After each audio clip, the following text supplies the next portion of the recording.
Hello അസ്സലാമു അലൈക്കും. അപ്പോൾ ഇന്നത്തെ വീഡിയോ എന്ന് പറഞ്ഞിട്ടുണ്ടെങ്കിൽ വെള്ളിയാഴ്ചക്കലത്തെ സ്പെഷ്യലായിട്ട് മൂരി ബിരിയാണി ഉണ്ടാക്കിയിട്ടുണ്ടായിരുന്നു. അപ്പോൾ അതിൻ്റെ റെസിപ്പീസ് ഉൾപ്പെടുത്തിയിട്ടുള്ളൊരു വ്ളോഗാണ് കേട്ടോ.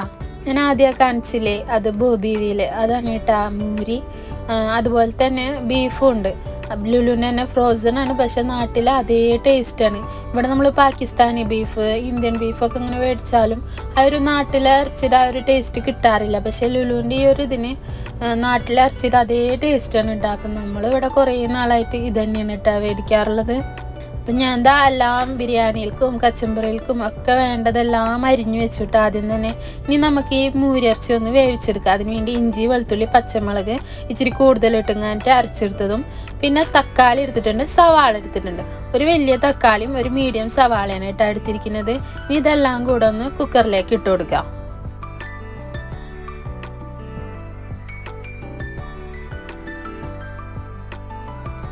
ഇനി പൊടികളായിട്ട് എടുത്തിരിക്കുന്നത് 1/2 സ്പൂണോളം മുളക് പൊടി എടുത്തിട്ടുണ്ട്, പിന്നെ 1 സ്പൂണ് കുരുമുളക് പൊടി എടുത്തിട്ടുണ്ട്, അതുപോലെ തന്നെ 1/2 സ്പൂണോളം കറി മസാലപ്പൊടി എടുത്തിട്ടുണ്ട്, പിന്നെ 1/4 സ്പൂണ് മഞ്ഞൾപ്പൊടി എടുത്തിട്ടുണ്ട്, പിന്നെ ഒരു പിഞ്ച് നമ്മുടെ ഇതില്ലേ നല്ല ജീരകത്തിൻ്റെ പൊടി എടുത്തിട്ടുണ്ട് കേട്ടോ.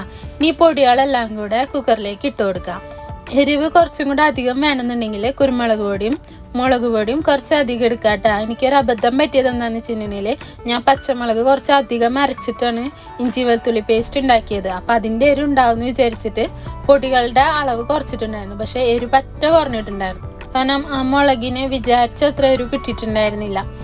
അപ്പോൾ അതൊന്ന് ശ്രദ്ധിക്കുക. എരിവ് കൂടുതൽ വേണ്ടവർ മുളക് പൊടിയും കുരുമുളക് പൊടിയും കുറച്ച് അധികം ഇട്ട് കൊടുത്താൽ മതി കേട്ടോ. പിന്നെ ഞാനിവിടെ 2 സ്പൂണ് തൈരും കൂടെ ഒഴിച്ചു കൊടുത്തിട്ടുണ്ട്. ഇനി ഇത് നല്ല രീതിയിലൊന്ന് കൈകൊണ്ട് മിക്സ് ചെയ്തെടുക്കാം.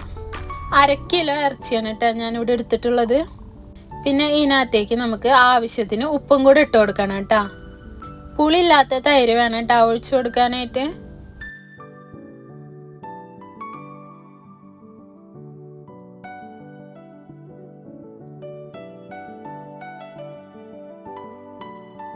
അപ്പോൾ ഞാൻ ഉപ്പും കൂടെ ഇട്ട് കൊടുത്തിട്ടുണ്ട്. ഇനി ഇത് നന്നായിട്ടൊന്ന് മിക്സ് ചെയ്തെടുക്കാം. കയ്യിൽ വെച്ച് മിക്സ് ചെയ്യുന്നേക്കാളും എന്തുകൊണ്ടും നല്ലത് കൈ വെച്ച് മിക്സ് ചെയ്യുന്നതാണ് കേട്ടോ.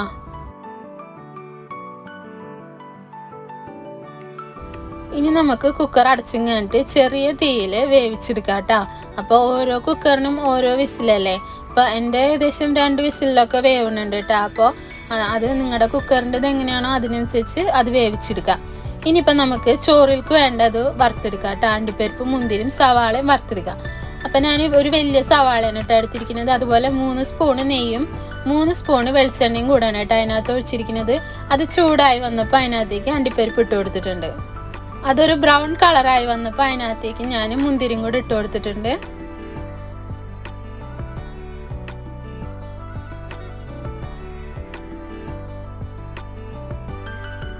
അപ്പോൾ അതിവിടെ ആയി വന്നിട്ടുണ്ട് കേട്ടോ. ഇനി ഇത് നമുക്കൊരു പാത്രത്തിലേക്ക് വറുത്ത് കോരി എടുക്കാം. ഇനി അതിൽ തന്നെ ഇതേമാതിരി നൈസായിട്ട് അരിഞ്ഞു വെച്ചിരിക്കുന്ന സവാളയും കൂടെ ഇട്ടുങ്ങായിട്ടൊന്ന് വറുത്തെടുക്കാം.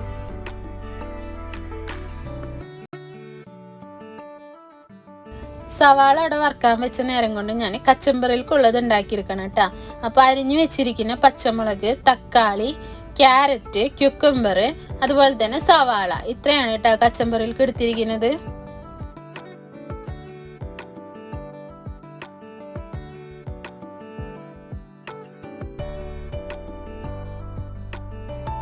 ഇനി ഇതൊന്ന് മിക്സ് ചെയ്ത് കൊടുക്കാം. ഇനി ഇതിനകത്തേക്ക് നമുക്ക് തൈര് ഒഴിച്ചു കൊടുക്കാം. ആവശ്യത്തിന് ഉപ്പും കൂടെ ഇട്ടുങ്ങാനിട്ട് ഇത് നന്നായിട്ടൊന്ന് മിക്സ് ചെയ്തെടുക്കാം. കച്ചമ്പർ ഉണ്ടാക്കണമെന്ന് ഇപ്പോൾ പറയാനില്ലല്ലോ, എല്ലാവർക്കും അറിയുന്നതല്ലേ. എന്നാലും ഞാൻ പിന്നെ ഇതിൻ്റെ ഇടയിൽ കൂടെ അങ്ങോട്ട് പറഞ്ഞു പോയതാണ് കേട്ടോ. അപ്പോൾ ഉപ്പിൻ്റെ പാത്രത്തിൽ ഉപ്പ് കുറഞ്ഞിട്ടുണ്ടായിരുന്നു. അപ്പോൾ പാക്കറ്റിൽ നിന്ന് അതും ഫില്ല് ചെയ്ത് വെക്കാമെന്ന് വിചാരിച്ചു കൈയോടെ.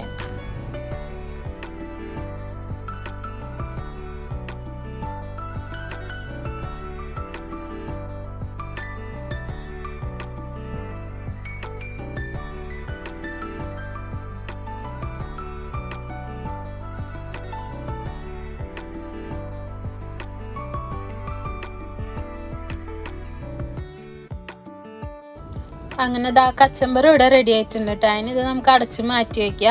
അപ്പോൾ നമ്മൾ നേരത്തെ വറുക്കാൻ വെച്ചിരിക്കുന്ന സവാള ഏകദേശം നല്ല ബ്രൗൺ കളറായിട്ടുണ്ട്. ഇനി ഇത് നല്ല ബ്രൗൺ കളറായി വരുമ്പോൾ നമുക്കിത് വറുത്ത് കോരി എടുക്കാം കേട്ടോ. അത് ആ നേരം കൊണ്ട് ഇതാ നമ്മുടെ ഇറച്ചി ഇവിടെ ലാസ്റ്റത്തെ വിസിലും വന്നിട്ടുണ്ട്. ഇനി തീ ഓഫ് ചെയ്തിടാം. ഞാൻ വിസിൽ മുഴുവൻ പോയി കഴിഞ്ഞതിന് ശേഷം അത് തുറക്കണുള്ളൂ കേട്ടോ.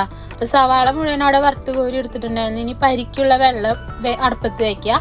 അതിനകത്തേക്ക് ഞാൻ നെയ്യ് ഒഴിച്ചു കൊടുത്തിട്ടുണ്ട്. പിന്നെ ഉപ്പിട്ട് കൊടുക്കുന്നുണ്ട്. പിന്നെ അത് അതിനകത്തേക്ക് അരിഞ്ഞു വെച്ചിരിക്കുന്ന ക്യാരറ്റ്, ബേ ലീഫ്, കുരുമുളക്, ഏലക്കായ, തക്കോലം, പട്ട, കരയാമ്പൂവ്, ജീരകം, ഇത്രയും സംഭവങ്ങൾ അതിനകത്തേക്ക് ഇട്ട് കൊടുക്കുന്നുണ്ട്. ഇനി ഈ വെള്ളം ചൂടായി വരുമ്പോൾ നമുക്ക് അതിനകത്തേക്ക് അരി ഇട്ട് കൊടുക്കാം. അപ്പോൾ ഇതാ വെള്ളം ഇവിടെ നന്നായിട്ട് ചൂടായിട്ടുണ്ട് കേട്ടോ. വെള്ളം തിളച്ചിട്ട് അരി ഇടാൻ പാടില്ല എന്നിങ്ങനെ ഞാൻ കേട്ടിട്ടുണ്ട് മുമ്പ്. അതുകൊണ്ട് ഞാൻ അങ്ങനെ തിളച്ചിട്ടല്ല കേട്ടോ അരി ഇടാറ്.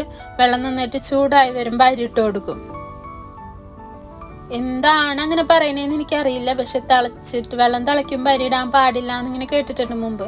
അതുകൊണ്ട് അങ്ങനെ ഞാൻ ചെയ്യാറില്ല. അപ്പം ഞാൻ വെള്ളം നന്നായിട്ട് ചൂടായപ്പോൾ കഴുകി വെച്ചിരിക്കുന്നത് ബസ്മതി റൈസാണ് കേട്ടോ. ഞാനിവിടെ 3 ഗ്ലാസ് അരിയാണ് എടുത്തിരിക്കുന്നത്. 3 ഗ്ലാസ് എന്ന് പറയുമ്പോൾ നമ്മൾ ചായ കുടിക്കുന്ന ഗ്ലാസ്സില്ലേ, അതിൽ 3 ഗ്ലാസ് അരിയിട്ടാണ് എടുത്തിരിക്കുന്നത്.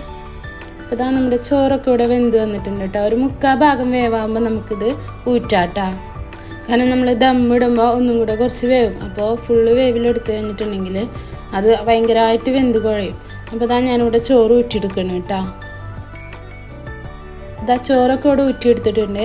ദമ്മിടാനുള്ള പാത്രം ഒന്ന് ചൂടാക്കി എടുത്തിട്ടുണ്ട്. പിന്നെ ദമ്മിടാനുള്ള സംഭവങ്ങളൊക്കെ അടുപ്പിച്ച് വെച്ചിട്ടുണ്ട്.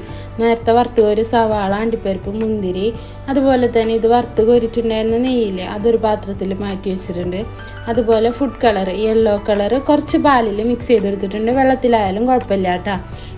പിന്നുള്ളതെന്ന് പറഞ്ഞിട്ടുണ്ടെങ്കിൽ എസൻസാണ്. ഇത് പൈനാപ്പിൾ എസൻസാണ് കേട്ടോ.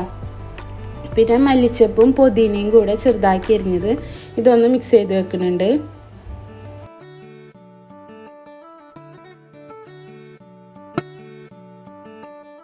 പിന്നുള്ളത് ഇതാ കറി മസാലപ്പൊടി, ഇത് കൊടുത്തിട്ടുണ്ട്. ഇത്രയും സംഭവങ്ങളാണ് കേട്ടോ ദമ്മിടാൻ വേണ്ടി അടുപ്പിച്ച് വെച്ചേക്കുന്നത്. പിന്നെ നമ്മൾ നേരത്തെ വേവിക്കാൻ വെച്ചിരിക്കുന്ന മൂരില്ലേ, നമ്മൾ വെള്ളം ഒഴിക്കാണ്ടാണ് ഇത് വേവിക്കാൻ വെച്ചത്. പക്ഷെ കണ്ടില്ലേ, വെള്ളമൊക്കെ ഊരി നന്നായിട്ട് വെന്ത് വന്നിട്ടുണ്ട് കേട്ടോ. ഇനിയിപ്പോൾ നമുക്ക് ദമ്മിട്ട് തുടങ്ങാം. അതിന് വേണ്ടിയിട്ട് നമ്മൾ ആദ്യം വേവിച്ച് വെച്ചിരിക്കുന്ന ഇറച്ചി ഈ ദമ്മിടുന്ന പാത്രത്തിലേക്ക് ഇട്ട് കൊടുക്കാം.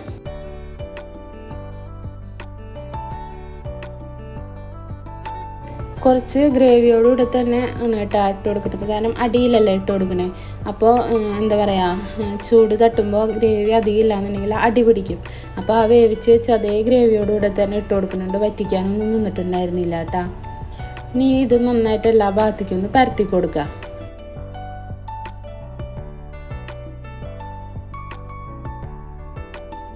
ഇനി അതിൻ്റെ മുകളിലായിട്ട് നമുക്ക് ചോറിട്ട് കൊടുക്കാം.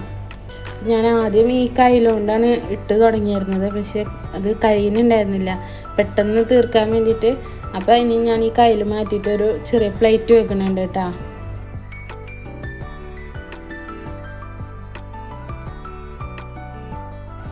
ഇതുകൊണ്ടാകുമ്പോൾ 2 കോറിലിടുമ്പോഴത്തേനും ഫസ്റ്റ് ലെയർ ഫില്ലാവും. അപ്പോൾ അത് ആദ്യത്തെ ലെയറായിട്ട് അരി ഇട്ട് കൊടുത്തിട്ടുണ്ട്.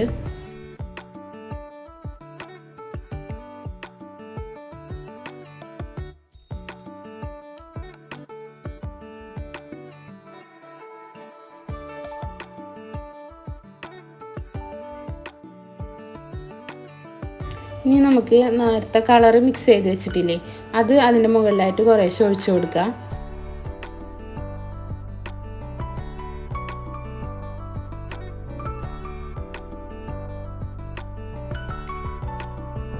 അതുപോലെ തന്നെ കുറച്ച് നെയ്യും ഒഴിച്ചു കൊടുക്കുക.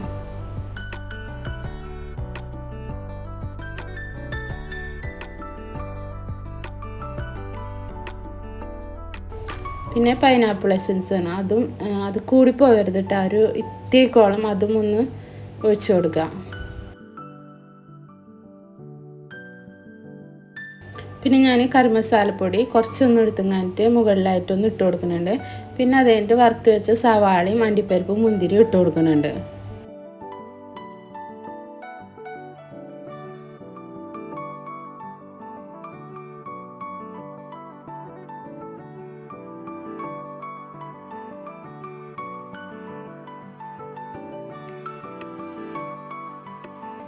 പിന്നെ മല്ലിച്ചപ്പും പുതിനയും അരിഞ്ഞു വെച്ചതും ഇട്ട് കൊടുക്കുന്നുണ്ട്.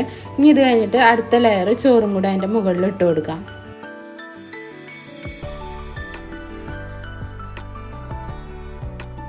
ഇനിയിപ്പം നമ്മൾ നേരത്തെ ചെയ്ത പോലെ തന്നെ ദമ്മിട്ട് കൊടുക്കുക. നമ്മൾ എത്ര ലെയർ ചോറ് ഇടുന്നുണ്ടോ അത്രയും ഇതുപോലൊക്കെ തന്നെ ചെയ്ത് കൊടുക്കുക.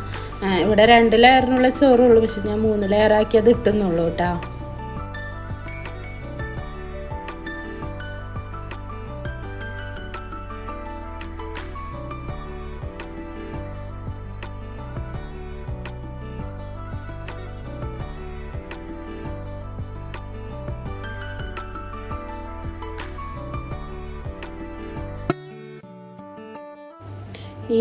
ഇതിൻ്റെ മുകളിലായിട്ട് ഒരു 4 മുട്ട വെക്കുന്നുണ്ട് കേട്ടോ. അത് വേണമെന്നില്ല. നമ്മൾ ഈ കടകളിൽ നിന്നൊക്കെ ബിരിയാണി മേടിക്കുമ്പോൾ, ചില കടകളിൽ നിന്ന് മേടിക്കുമ്പോൾ ബീഫ് ബിരിയാണിയുടെ ഒപ്പാണെങ്കിലും ചിക്കൻ ബിരിയാണിയുടെ ഒപ്പാണെങ്കിലൊക്കെ ഈ ഒരു മുട്ട അതിൻ്റെ ഉള്ളിലുണ്ടാവില്ലേ. അപ്പോൾ അതുപോലെ ഞാൻ ചുമ്മാ ഒന്ന് വെച്ചെന്നുള്ളൂ കേട്ടോ. ഇനിയിപ്പോൾ ഒരു ഫോയിൽ കവർ വെച്ച് കഴിഞ്ഞിട്ട് ഇത് നന്നായിട്ടൊന്ന് കവർ ചെയ്യാം.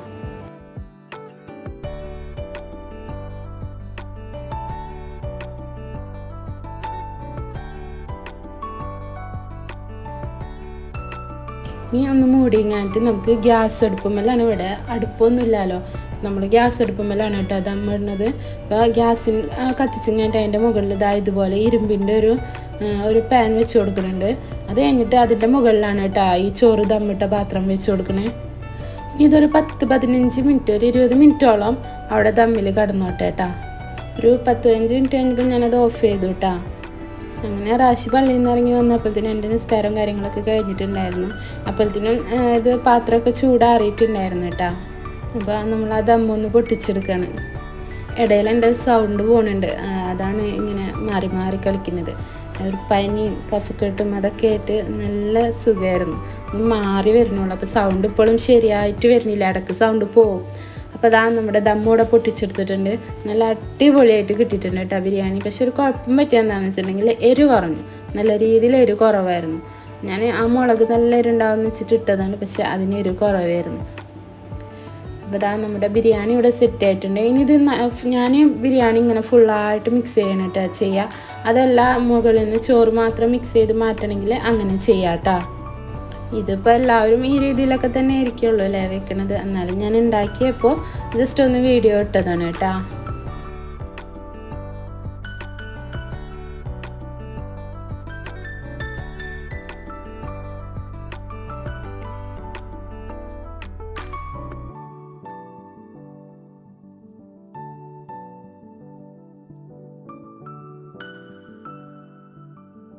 ഇനിയിപ്പോൾ ഈ ചോറ് നമുക്ക് വിളമ്പാട്ട പാത്രത്തിലേക്ക് മാറ്റാം.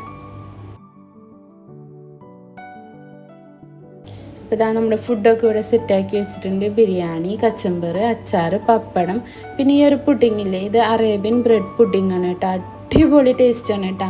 അപ്പോൾ ഇതിൻ്റെ റെസിപ്പി ഞാൻ ഷോർട്സിൽ ഇട്ടിട്ടുണ്ട് കേട്ടോ. അപ്പോൾ അതൊന്ന് നമ്മൾ കണ്ടു നോക്കിയിട്ട് മസ്റ്റ് ട്രൈ ആണ് കേട്ടോ.